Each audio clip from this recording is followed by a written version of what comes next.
Detroit Entertainment and Sports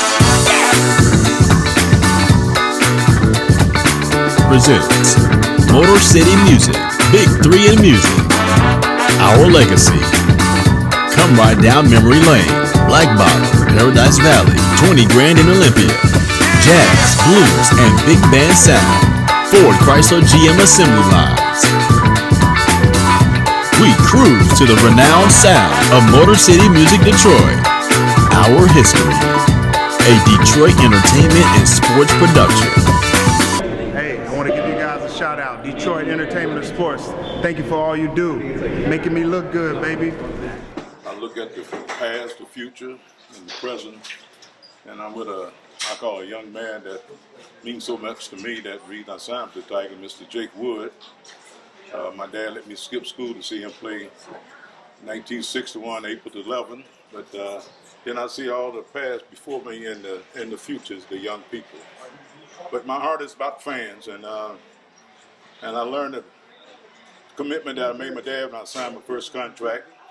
He said, don't sign that contract unless your life belongs to the fans and the responsibility of your job. And I learned to live through that. And through the years, the fan gave me greatest strength in life. You know, and I have many operations, but the fan got me where I did play 18 years. But I'm about the community, beyond the field. You know, it started back with the racial time, but through the racial time, got involved with making the community better for all. And I'm still involved in the community, not only here across this country, overseas, everywhere. Work with the military base. You know, I had a great run, thanks to Judge Keith, became my legal advisor when I was 13 years old, and had so many great heroes in my life, helped mold me in something that I accomplished in life as what God gave me a lot of ability to do. And just a pleasure being here today. It is a true honor to be joined by this year's 2019 recipient of the Willie Horton African American Legacy Award, beloved member of the 2006 Tigers American League Championship team, the best dressed man in the hemisphere is taking a selfie right now, the legendary Craig Monroe.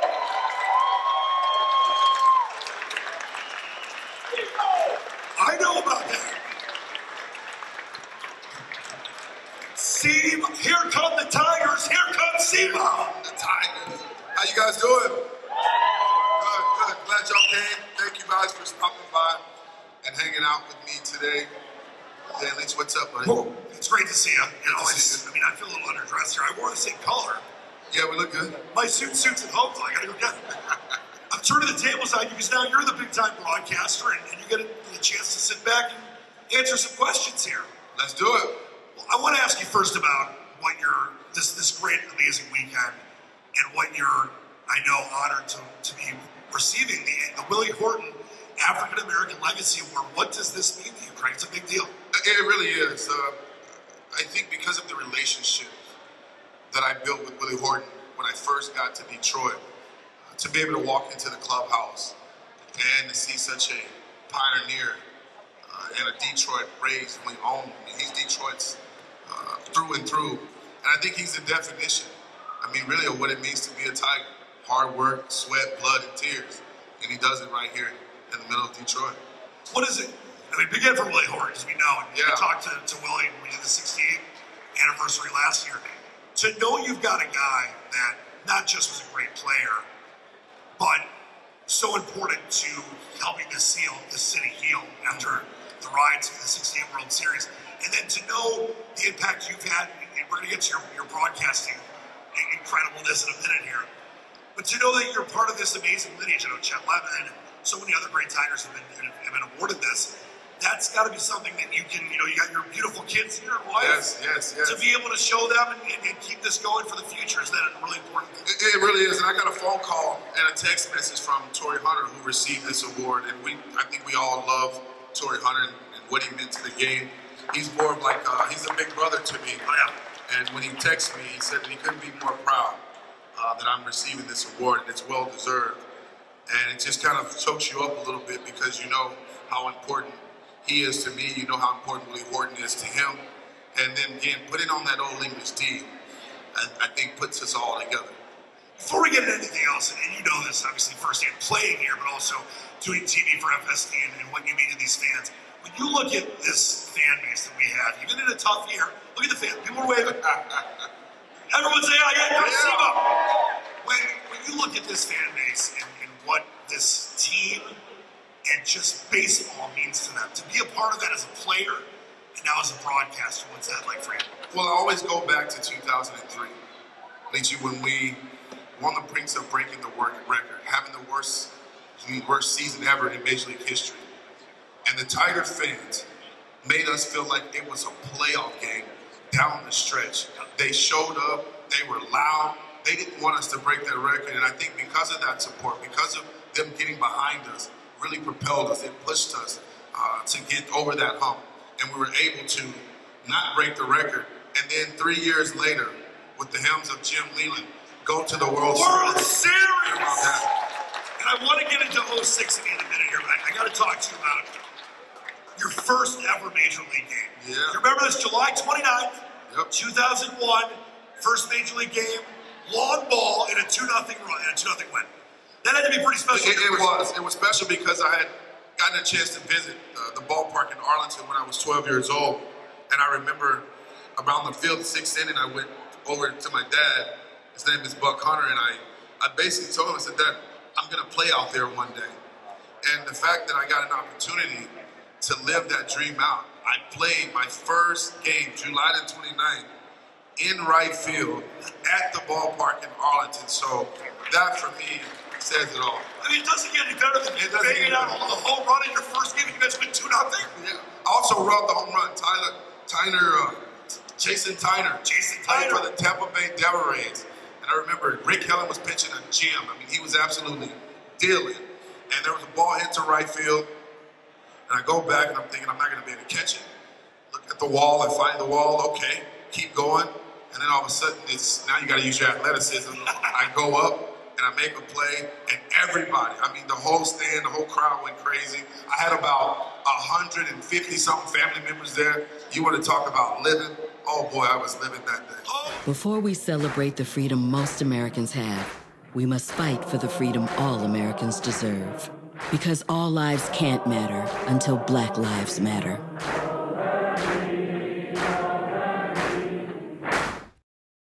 Have bad things going in your life. Understand, Jesus said, let me tell you something. Father, I'll go. If you give me a... I say it to you, Maxim, somehow, some kind of way, we got to deal with it. Jesus is really speaking to the church. Jesus said, let me tell you something. Father, I'll go. Tell somebody, I can do it. I can do it. I can do it. I can hit a home run for Jesus. As the team starting, Punch comes in 04, and then Jim Leland in 06. What did you see going from, let's be honest, the worst team in baseball? Let's just say it. I'll just say it. Worst team in American League. Yes. To 2006, Leland's first year, a young kid named Justin Verlander, I believe is his name. Verlander. What was that process like going from 02 to 06 and a World Series appearance? Well, there's no doubt you have to give Alan Trammell and Kirk Gibson absolutely a lot of credit because they took on this team when they knew we were in a rebuild. They get a raw deal sometimes. They did get a raw deal, but they really showed us the fundamentals of the game and what it meant to be a Tiger and how hard we should work. And we got after it every single night. We would do things a little bit different. The other teams during spring training, you get your work in, you take your fly balls, you got your ground balls, PFPs. Well, we were doing that during the season, which never happens. But what he was doing is it was showing us how hard and how dedicated we had to be if we wanted to turn this thing around. And then all of a sudden, a few years later, you get a couple of big-time free agents. You get Pudge Rodriguez, Hall of Famer, somebody I call a friend. And then you also, you get Jim Leland, who grew up playing here with the Tigers. Well, didn't get to the big leagues, he would tell you that, but he was a Tiger. And he sent us a letter, He sent several of us letters. And in this letter, it talked about how we should take the field. He said he wanted us to take this field with some swag. He said, take the field like the New York Yankees take the field, believing that you're going to win.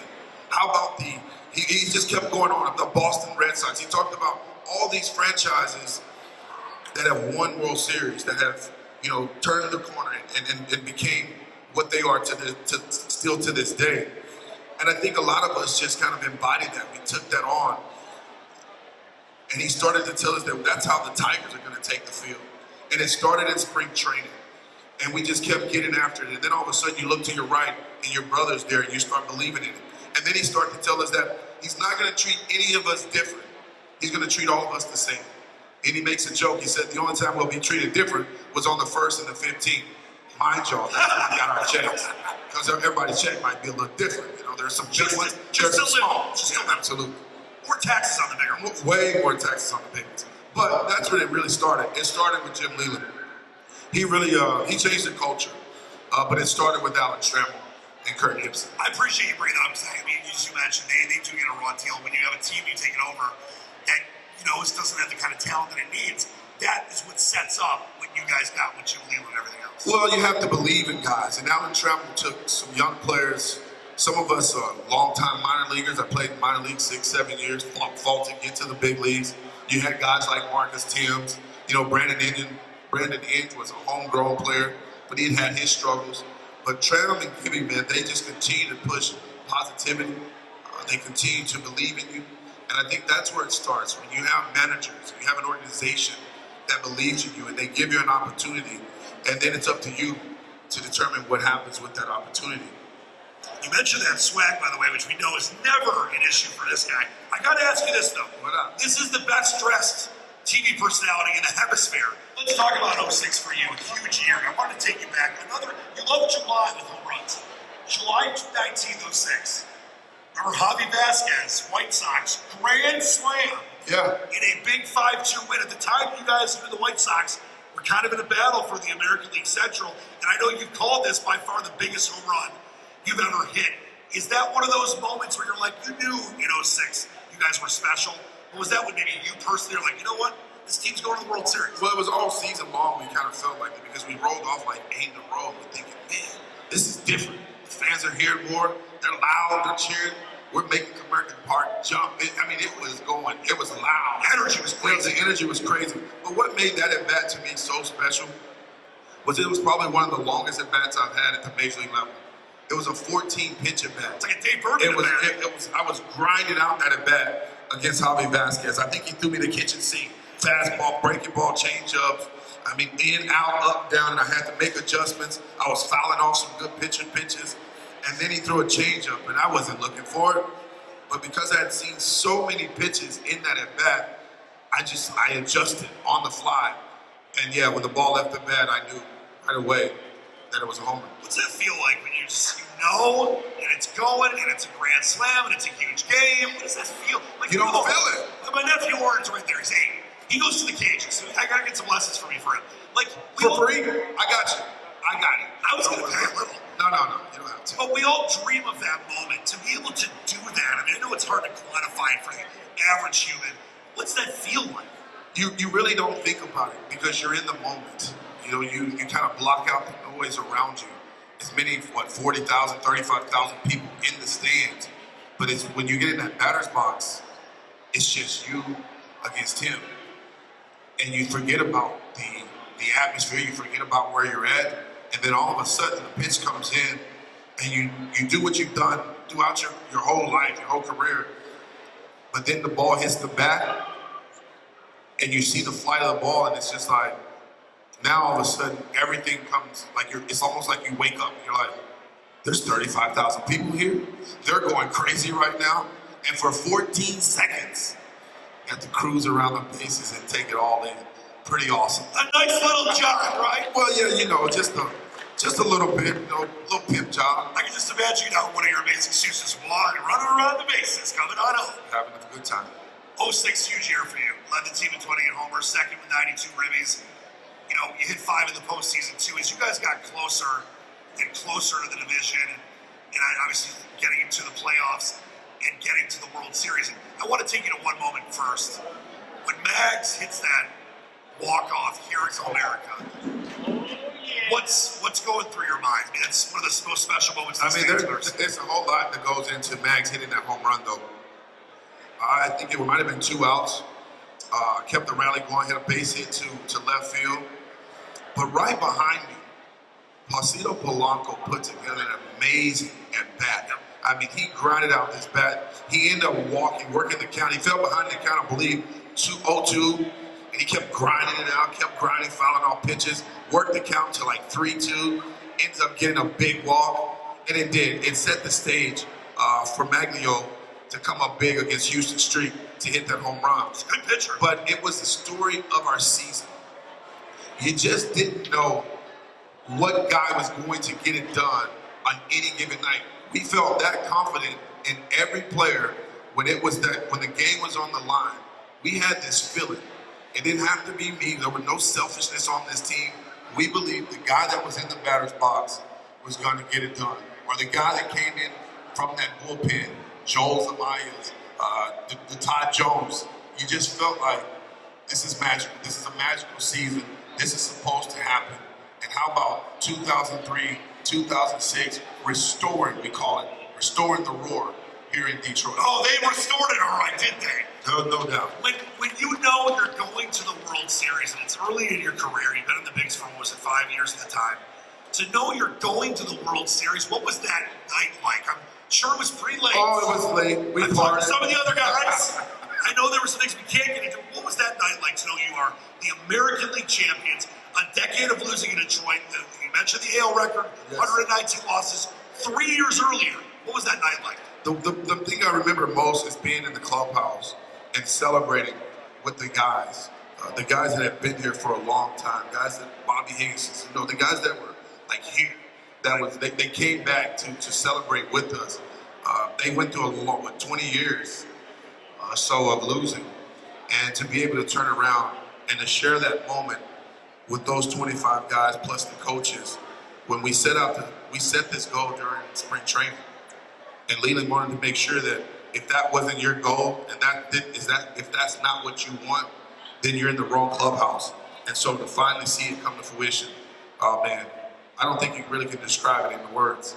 No, it really is. And we know what it meant to these fans. And by the way, we're going to give you a chance, some fans, to ask some questions a little bit to the great Simo here. And obviously we know the World Series didn't go the way we all wanted it to, but as the Red Sox took 86 years, right. As the Cubs took 108 years. To be there, though, to know this fan base, and I know I've talked to you and a lot of the other guys about that, because you mentioned that run to getting into the playoffs and obviously, beating the A's into the World Series. You could feel the energy in this town. I remember I was away for a minute and flew back in for game one, went to the first game with my dad. The whole city, you could just feel it alive, right? What do you remember about that? I remember just being able to, not being able to really just walk around. Several years prior, you could walk around and they know you, how you doing, Simo, yeah. But after that, after we went to it was almost like you felt like you were the Beatles or something. You're a rock star status. Oh yeah.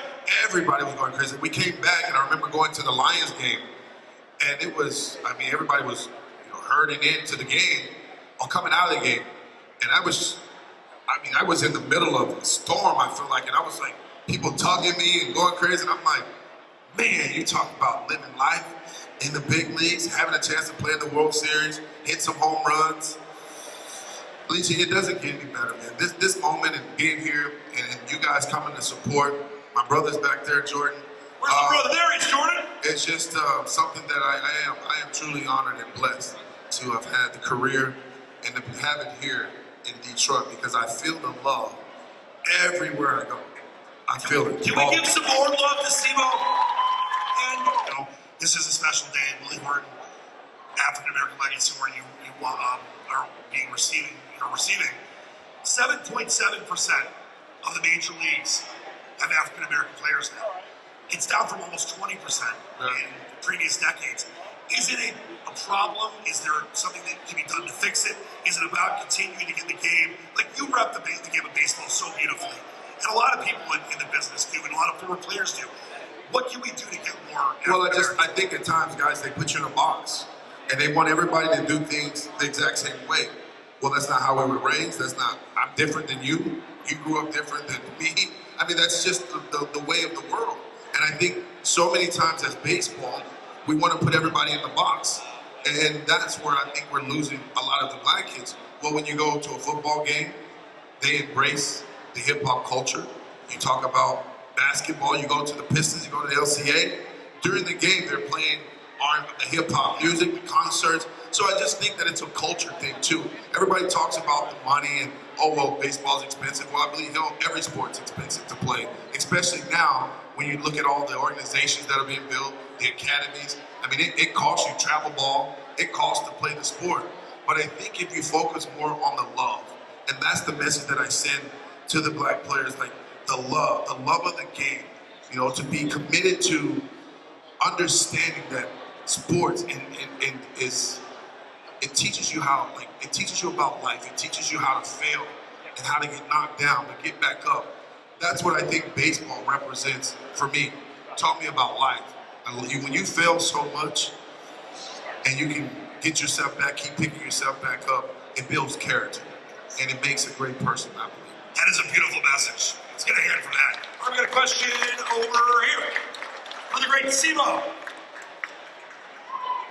First of all, Simo, I'd like to say congratulations on you receiving the Willie Horton Award, which you definitely deserve. And you also continue your big work with the Fox Sports Detroit. But otherwise, when you were growing up as a child, who was your idol to influence you of being a Major League Baseball player? Well, I think it started with my mom. My mom, Monroe. She was a great athlete in Texarkana. She played softball, fast pitch softball. She played basketball, and I'll take you to a little story. I remember for a long time we had a basketball goal in the back of my yard, and I would take her out there every day, and she would just beat me up. I mean, she was beating me, and it was driving me crazy. And then when I got to the 10th grade, I was a sophomore in high school, and we went back in the back of the yard, and I beat her butt. And that for me was like, she showed me what it means to compete and how to always believe in yourself, never give up. And so for me, it would start with my mom, Monroe. Yes, for sure. And after the go-ahead home run in New York in 06, you told the media, Marilyn Monroe's in New York tonight. That was great. Right. Well, Steve, I could talk to you forever, but I just want to say this on a personal note. It's an honor to call you my friend. It's an honor to have you in the business, this crazy media business. It is crazy. I know these fans feel the same way I do, and so many others do. You are a huge part of this community. You're a huge part of the game of baseball, and you are an incredibly deserving recipient of an incredible award, the Willie Horton African American Legacy Award. Can we give the great Craig Monroe a huge hand? Here come the Tigers. Here comes Simo. Thank you.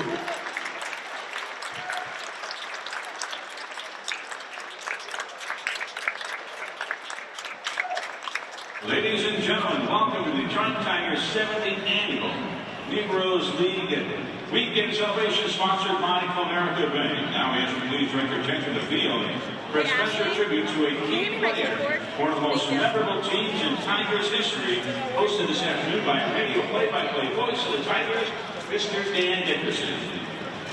Thank you, Jay. The Detroit Tigers are proud to celebrate the contributions African Americans have made and continue to make to the game of baseball. The culmination of this annual celebration is a recognition of a former player with the Detroit Tigers Willie Horton African American Legacy Award, named after the former Tigers outfielder. His contributions to the city of Detroit, both on and off the field, have made him a true hometown legend. Past recipients include Jake Wood, Gates Brown, Sweetwood Whitaker, and last year, Torrey Hunter. Today we pay tribute to this year's honoree, former Tiger, now a color analyst on Fox Sports Detroit, Craig Monroe.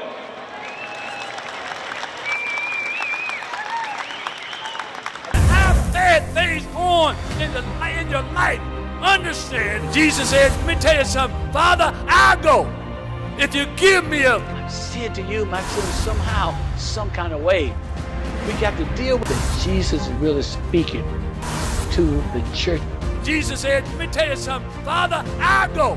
Tell somebody, I can do it. I can do it. I can do it. I can hit a home run for Jesus. To start off our presentations, please welcome Jake Wood, who is presenting Casey Monroe with flowers on behalf of the Detroit Tigers. And with a testimonial resolution, please welcome City Council President Brendan Jones. This resolution recognizes the contributions of Greg Monroe to the Detroit Tigers and to Major League Baseball. Thank you, Council President Jones. Ramon Santiago will present me with, what else? A custom Tigers themed 3-piece suit from Hot Sands. Today's final gift, now being presented by Willie Horton. A beautiful crystal piece, recognizing Greg's selection as the 2019 Detroit Tigers Willie Horton African American Legacy Award recipient. This piece features a baseball engraved with the Old English D, Greg's name, and today's date. Wow.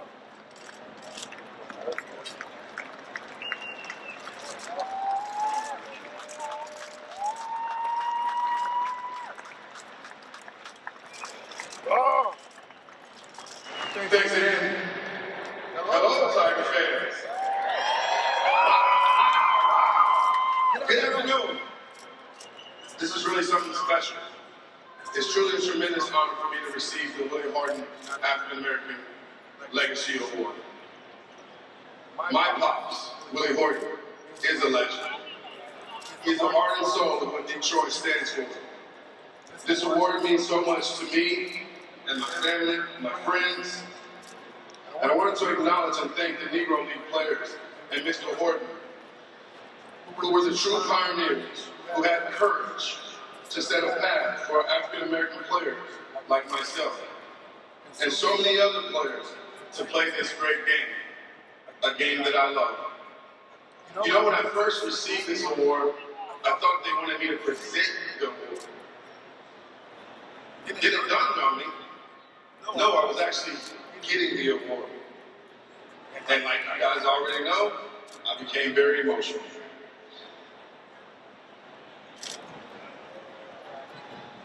This award is such a meaning and a significance, and it meant everything to me to receive it. I want to thank the committee for selecting me. I want to thank the Gillish family and the Detroit Tigers organization. And thank you to my colleagues at Fox Sports Detroit for believing in me. There are so many memories I have here as a Tiger. 2006 World Series. My teammates, you heard from some of them. And my skipper, the old man, Jim Little. But what I love the most about playing here in Detroit were you guys. The fans, the Tiger fans. You guys are awesome. You guys are amazing. And you show me nothing but love. I speak from the heart when I say, I am proud to win this award, and I'm equally proud to have worn the Old English D. Thank you very much, and God bless you all.